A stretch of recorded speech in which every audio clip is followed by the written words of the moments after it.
Pelajaran kita pada hari ini dari bab 5, yaitu salib Kristus.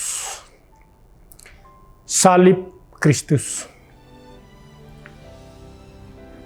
Saat Yesus Kristus dihukum mati dengan menyalibkan dia di atas kayu salib, orang-orang jahat berpikir mereka baru saja mengeksekusi orang yang mengganggu cara hidup mereka. Mereka tidak menyadari bahwa salib telah direncanakan oleh Allah sejak dari permulaan dunia ini. Bagian pertama, kita akan melihat di mana Allah berurusan dengan semua dosa. Allah berurusan dengan semua dosa.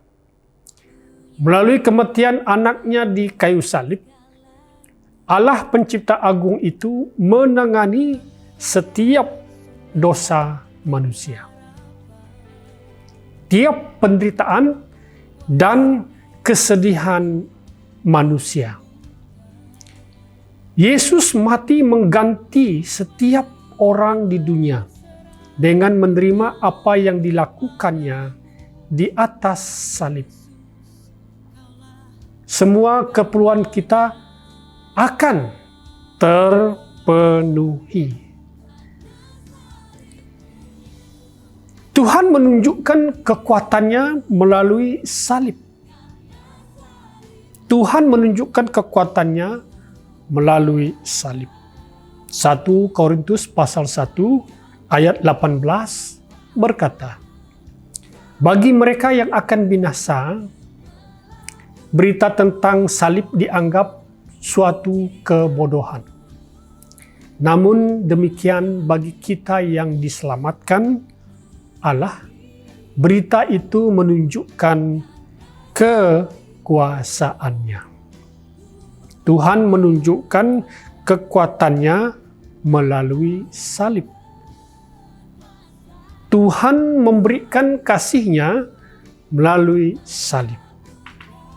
Tuhan menunjukkan kasih-Nya melalui salib. Roma pasal 5 ayat yang ke-8 berkata, tetapi Allah telah menunjukkan kasih-Nya sendiri terhadap kita dengan demikian ketika kita masih berdosa, Kristus telah mati untuk kita. Tuhan memberikan kasih-Nya melalui salib. Dan Tuhan memindahkan duka cita kita di kayu salib. Yesaya pasal 5 ayat 4 berkata, sesungguhnya Dialah yang menanggung penyakit kita dan memikul derita kita. Padahal kita menganggap Dia kena tulah, dihukum Allah dan ditindas. Allah memindahkan duka cita kita di kayu salib. Yang keempat, Yesus menebus hukuman atas dosa-dosa kita.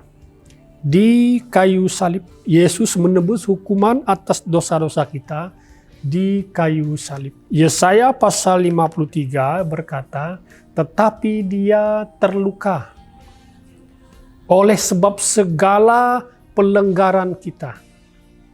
Dia dihancurkan oleh sebab segala kesalahan kita. Pengajaran yang mendatangkan kesejahteraan bagi kita ditimpakan kepadanya.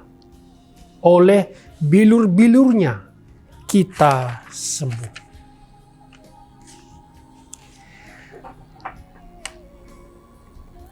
Bagian yang seterusnya kita akan belajar, yaitu hubungan baru dengan Allah melalui salib. Hubungan baru dengan Allah melalui salib. Karena Tuhan suci dan kudus, dosa memisahkan kita dari Dia. Tak seorang pun yang mempunyai dosa di dalam hati mereka dapat merasakan kehadirannya. Jadi salib tidak hanya memungkinkan kita mengenal Dia secara pribadi, tetapi juga mengalami kasih, damai, dan bahagia yang terasa melalui persekutuan dengan Dia. Hubungan baru dengan Allah melalui salib. Hubungan baru dengan Allah melalui salib.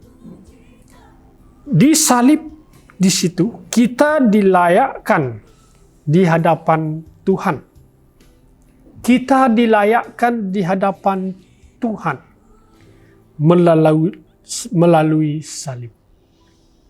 2 Korintus pasal 5 ayat 21 berkata, Allah menjadikan Dia yang tidak mengenal dosa menjadi penanggung dosa untuk kita, supaya dalam Dia kita diperbenar oleh Allah. Kita dilayakkan di hadapan Allah melalui salib. Yang seterusnya, kita menerima pengampunan melalui salib. Kita menerima pengampunan melalui salib. Kolose pasal 1 ayat 13 dan 14 berkata, sekiranya kami kelihatan seperti orang yang kehilangan akal, itu adalah demi kepentingan Allah. Jika kami melihat seperti orang yang berakal, itu adalah demi kepentinganmu.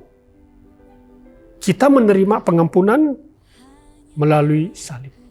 14 berkata, kasih Kristus menguasai kami, dan kami yakin bahwa apabila seseorang telah mati bagi semua orang, maka semua orang pun telah mati. Kita menerima pengampunan melalui salib. Seterusnya, kita menjadi anggota keluarga Allah melalui salib. Ibrani pasal 2 ayat 11 dan 12 berkata,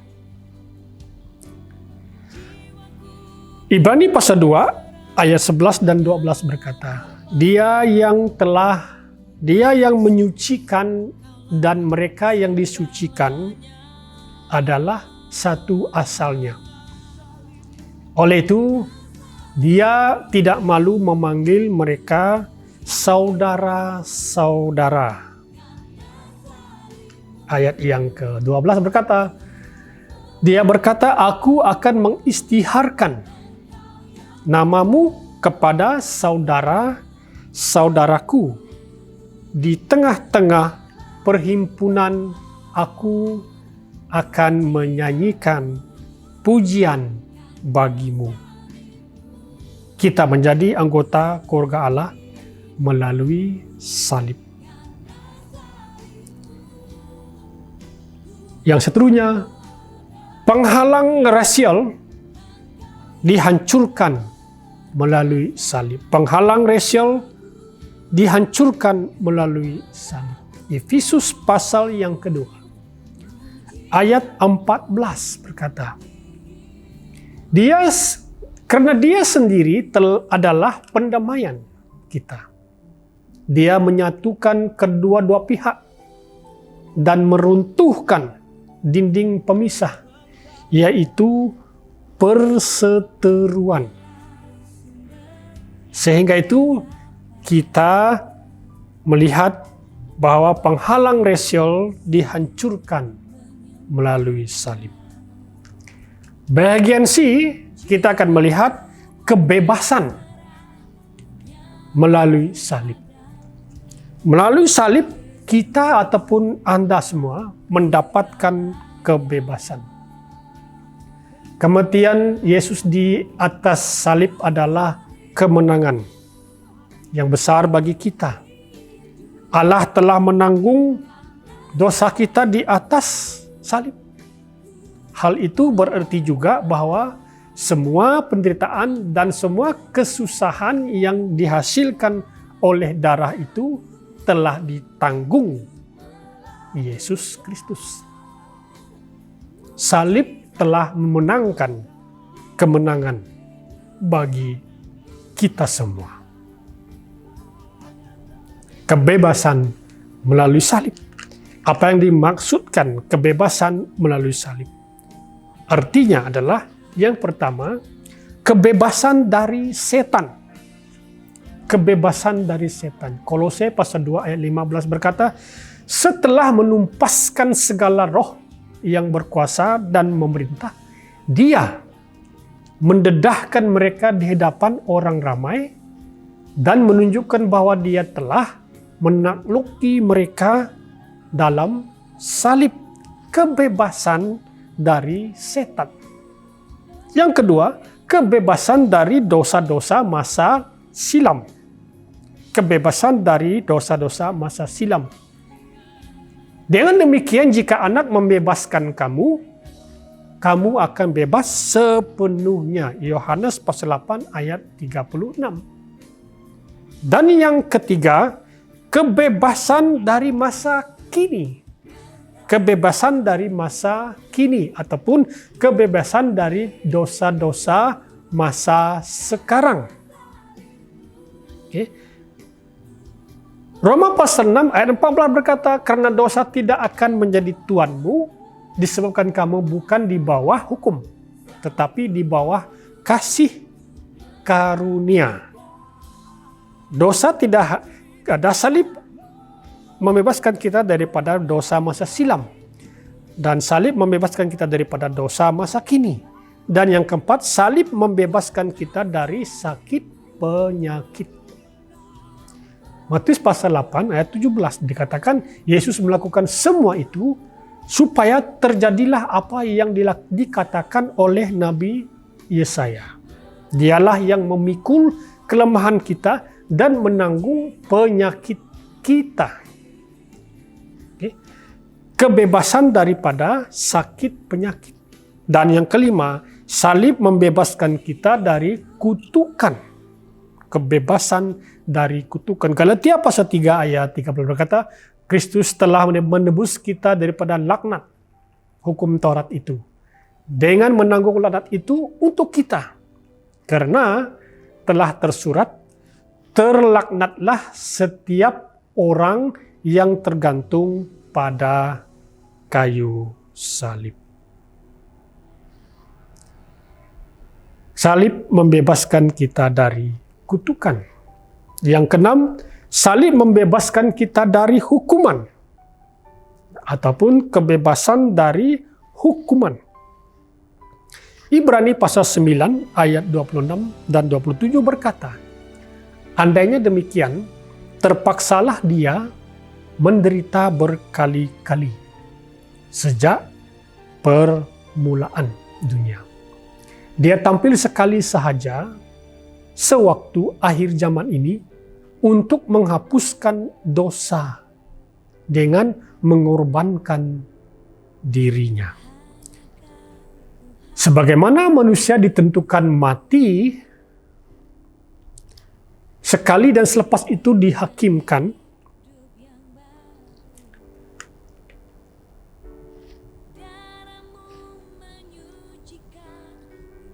salib membebaskan kita dari hukuman.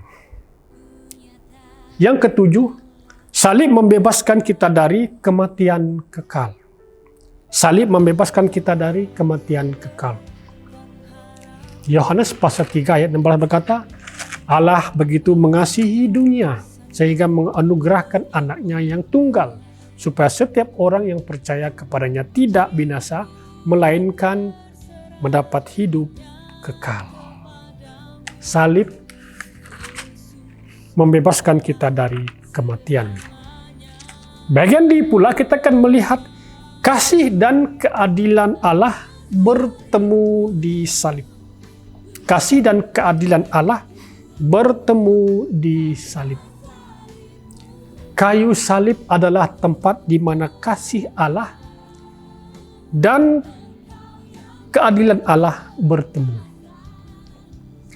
Keadilannya yang benar menuntut hukuman mati untuk dosa, penumpahan darah. Kasihnya juga memenuhi tuntutannya sendiri. Dan Yesus, anak Allah itu mati menggantikan tempat kita. Seperti mana Roma pasal 5 ayat 8 berkata, tetapi Allah telah menunjukkan kasih-Nya sendiri terhadap kita. Dengan demikian ketika kita masih berdosa, Kristus telah mati untuk kita. Oleh sebab sekarang kita telah diperbenar dengan darah-Nya. Lebih-lebih lagi kita akan diselamatkan daripada kemurkaan Allah melaluinya. Yang ke-10, karena jika semasa kita seteru Allah, kita telah didamaikan dengannya melalui kematian Anak-Nya. Lebih-lebih lagi setelah didamaikan, kita akan diselamatkan melalui kehidupannya. Ayat 11 berkata, bukan itu saja, tetapi kita juga bersukacita dalam Allah melalui Tuhan kita, Yesus Kristus, yang melaluinya kita telah menerima pendamaian.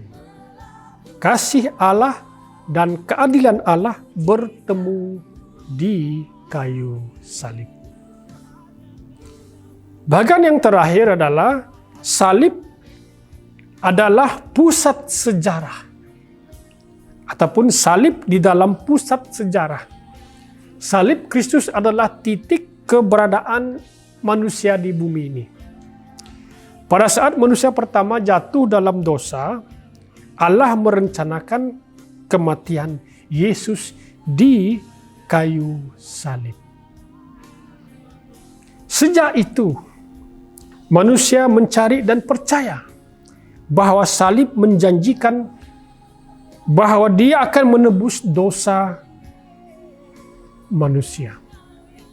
Hari ini kita tidak melihat ke belakang dan percaya kepadanya bahwa Yesus sudah melakukannya. Semuanya di atas kayu salib. Setelah menerima pengampunan dan kehidupan baru. Salib di dalam pusat sejarah. Salib merupakan titik dari keberadaan manusia di bumi ini. Apakah komitmen saya? Apakah komitmen Anda? Hari ini, saya mau menyerahkan seluruh kepercayaan saya pada apa yang dilakukan oleh salib untuk saya. Oleh karena Yesus mati di atasnya, saya menerima pengampunan dan yang telah salib tawarkan kepada saya. Dan saya bersyukur kepada Tuhan untuk persekutuan yang terjadi saat ini dengan Dia. Saya membuat keputusan pada hari ini bahwa saya akan hidup setiap hari di dalam persekutuan dengan Allah dan berjanji pada diri sendiri untuk membahagikan